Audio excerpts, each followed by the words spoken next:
Western civilization represents the synthesis of all that came before. Everything that came before, including Islamic civilization, have now been surpassed, superseded by Western civilization.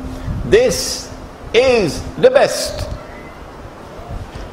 And all previous religions now belong to the museums of history.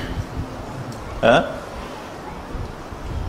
All previous religions are now obsolete. You know, like the computer you had 10 years ago? Obsolete. Huh? Moribund, obsolete.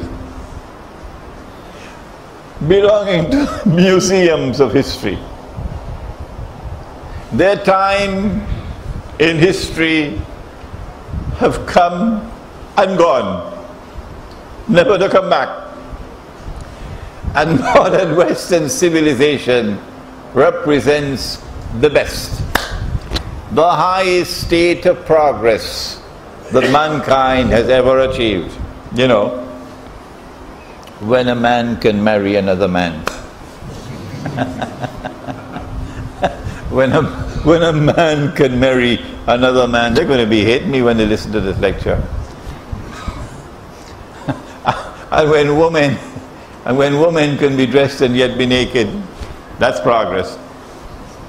And when people can have sexual intercourse in public like donkeys, that's progress. I tell you, they're going to hate me. They say this is the best. But they say something more than that. Now this is dogmatic. This is not a part of Friedrich Hegel at all. I don't know where they got this from. They said nothing will come now.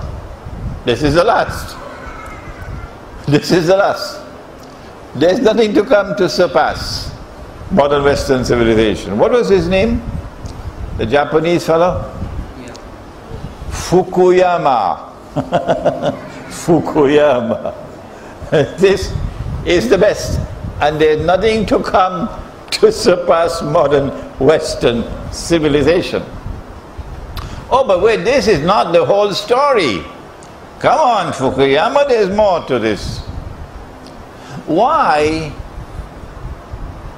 is Western civilization obsessed with the Holy Land? Come on, tell me. You're supposed to be secular, but you are obsessed with the Holy Land. Why did you launch the Crusades? No other Christians join in the Crusades. No, only the white. Only the white Christians. They're the only ones. That sounds mysterious. I want an answer, particularly from the Pope in Rome.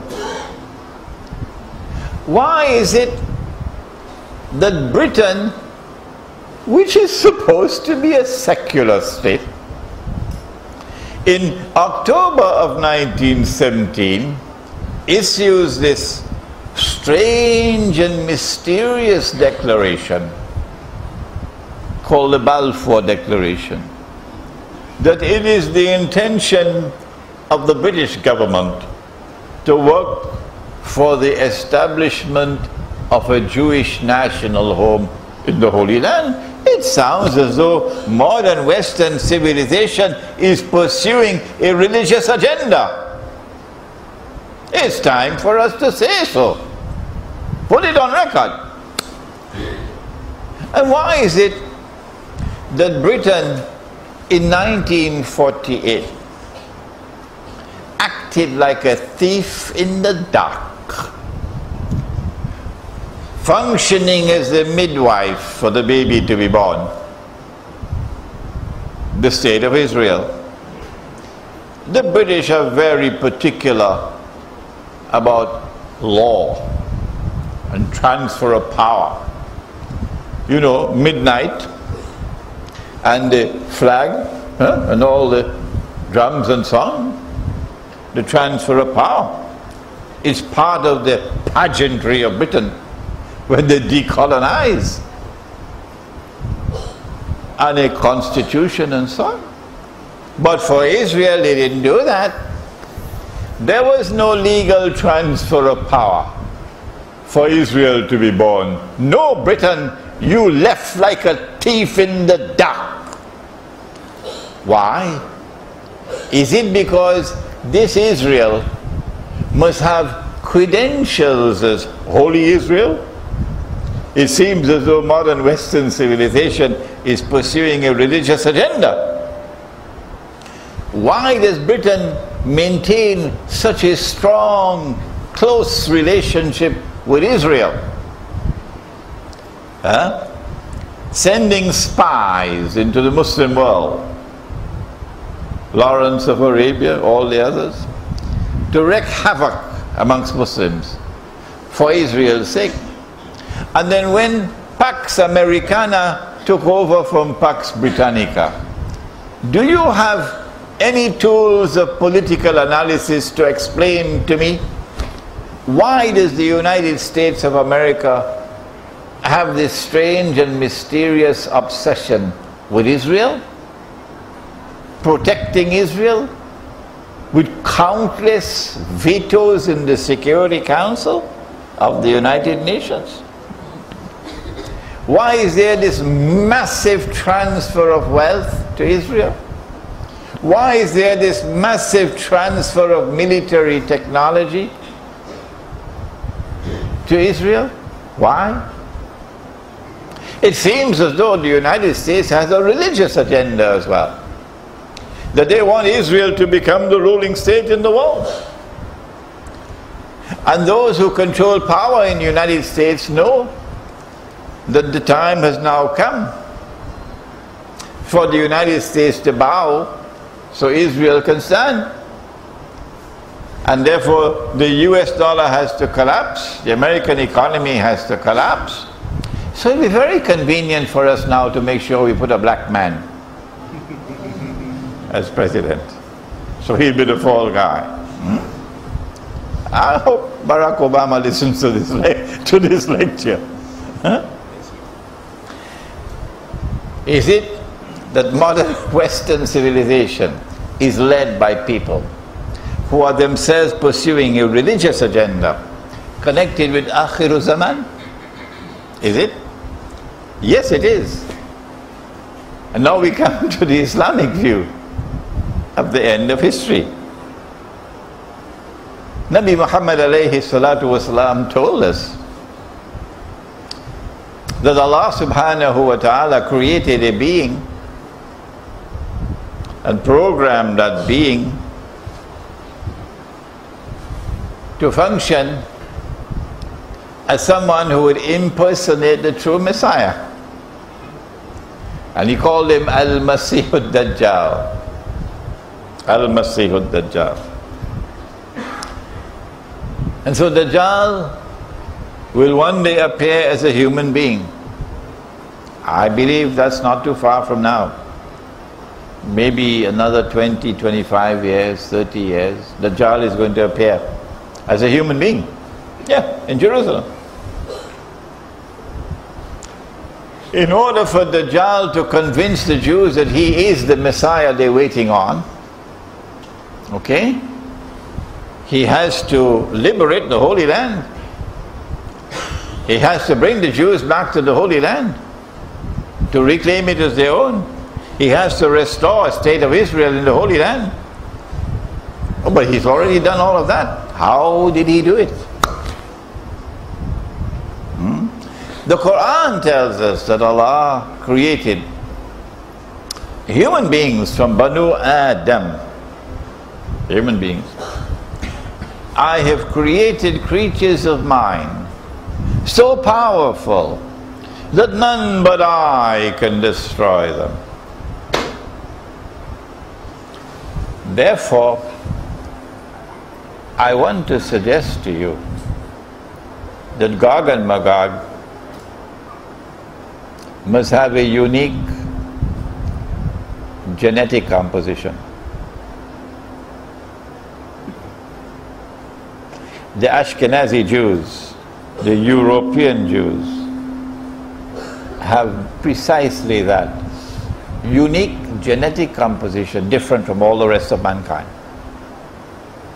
They suffer from diseases no other human being suffer from. And this is medically proven. Gog and Magog are in the Quran. And with their power, which cannot be destroyed except by Allah, with their power they unleash upon the world fasad. Fasad is criminal conduct, not just sinful conduct. Criminal conduct, which is so abhorrent that Allah has reserved the worst punishment of all for fasad among the hudud. For fasad you begin with banishment, but you know where you end? The worst one? You cut off the hand and the feet on opposites. This is the Quran. This is the Quran. You cut off the hand and feet on opposite sides and crucify them. Allah has commanded that in the Quran for fasad. And Gog and Magog, inna ya'juja wa ma'juja mufsiduna fil ard. Which surah? Suratul Kahfi. Suratul Kahf of the Quran. One of the last books I have written is an Islamic view of Gog and Magog in the modern world, and we have that book outside. And so Dajjal uses Gog and Magog to do this work, to wage the crusades, to liberate the Holy Land, to bring the Jews back to the Holy Land, to restore the state of Israel. He uses Gog and Magog. The Islamic view of the end of history, therefore, revolves around Dajjal and Gog and Magog. And we have recognized them, who they are. Allah speaks in the Quran about Jerusalem, that Jerusalem is central to the end of history. Yeah. But He does not name Jerusalem by name. You have to get all the data in the Quran to be able to identify the Qarya. وَحَرَامٌ عَلَى قَرْيَةٍ أَهْلَكْنَاهَا أَنَّهُمْ لَا يَرْجِعُونَ حَتَّى إِذَا فُتِحَتْ يَأْجُوجُ وَمَأْجُوجُ وَهُمْ مِنْ كُلِّ حَدَبٍ يَنْسِلُونَ. A people, a town has been destroyed, and Allah has expelled the people of the town. And He's put a ban on them that they can never return until Gog and Magog are released, Ya'juj and Ma'juj. And not only are they released, but they spread out in all directions, and therefore with their power, which you cannot break, they control the world. They control the world. So history ends with Dajjal as the mastermind in the world, and Gog and Magog doing the groundwork. The view of Islam, however, is that when Israel becomes the successor to the United States, Pax Judaica replaces Pax Americana, and I wrote this book 10 years ago, Jerusalem in the Quran, 10 years ago, in which we said a day like a year, Dajjal's Yawmun Kasana was Pax Britannica. It produced Pax Britannica. A day like a month, Yawmun Kashahr, gave us Pax Americana. And then finally a day like a week, Yawmun Kajum'ah, will give us Pax Judaica. That Israel is going to replace the United States as the next ruling state in the world. 15 years ago when we said this, they were laughing at us. They're not laughing anymore now. No. Israel is about to launch her wars. But Israel cannot launch those wars until she has a justification, therefore the Arab uprisings.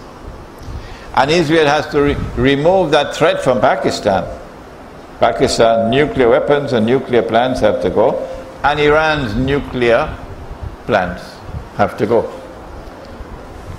because they pose a threat to Israel. And so when you see